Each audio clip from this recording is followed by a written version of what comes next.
പിണറായി വിജയൻ എന്ന് പറഞ്ഞാൽ ഇരട്ടച്ചൻ, എന്തിനും ഫൈറ്റ് ചെയ്യുന്നവൻ, വാൾത്തലപ്പുകളിലൂടെ നടന്നവൻ, ചോര ചാലുകൾ നീന്തിക്കടന്നവൻ എന്നൊരു ഇമേജ് അല്ലേ ഉള്ളത്. ആ ഇമേജ് കളഞ്ഞിട്ട് ഒരു പാവത്താനായ പിണറായി വിജയനെ നിങ്ങൾ അംഗീകരിക്കുമോ? നിങ്ങൾ അങ്ങനെ ഒരു പിണറായി വിജയൻ ഇഷ്ടപ്പെടുന്നുണ്ടോ? എത്ര ചങ്കൻ? ഇരട്ടച്ചങ്കനെ നിങ്ങൾ പിന്നെ നമ്മളെ തിരുവനന്തപുരം കടപ്പുറത്ത് കണ്ടില്ലേ?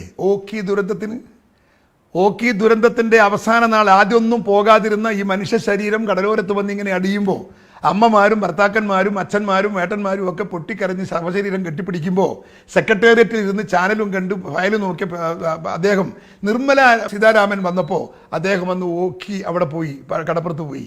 ഇരട്ടച്ചങ്കൻ ഓടി രക്ഷപ്പെട്ടത് കണ്ടിനാ? സ്വന്തം കാറ് വിട്ടിട്ട് ഇന്ന് വരെ ഒരു മന്ത്രി ഒരു ജനക്കൂട്ടത്തിൽ നിന്ന് മറ്റൊരു കാറിലേക്ക് പോയ ചരിത്രം കേരളത്തിൽ ഉണ്ടായിട്ടുണ്ടോ? അദ്ദേഹം വന്ന് അദ്ദേഹത്തിന്റെ കാറിൽ പോലും കയറാൻ നിൽക്കാതെ റവന്യൂ മന്ത്രിയുടെ കാറ് കയറി രക്ഷപ്പെട്ടവർ ഇരട്ടച്ചങ്കനല്ല. അത് രാഷ്ട്രീയ നേതാക്കൾക്ക് ആർക്കും വരാലോ. ഇപ്പൊ ഈ MP രാഘവനെ കൂത്തുപറമ്പില് വളഞ്ഞു വെച്ചു, വെടിവെപ്പുണ്ടായില്ലെങ്കിൽ ഒരു പക്ഷെ കൊല്ലപ്പെടുമായിരുന്നു. അങ്ങനെ ഒരു അവസ്ഥയിൽ മാറിപ്പോകുന്ന എന്താ തെറ്റ്? MP രാഘവൻ അവിടെ ബോൾഡായി നിന്നു.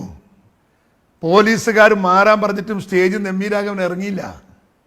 അതാ MP രാഘവന്റെ നിഴലാകാൻ പറ്റുമോ?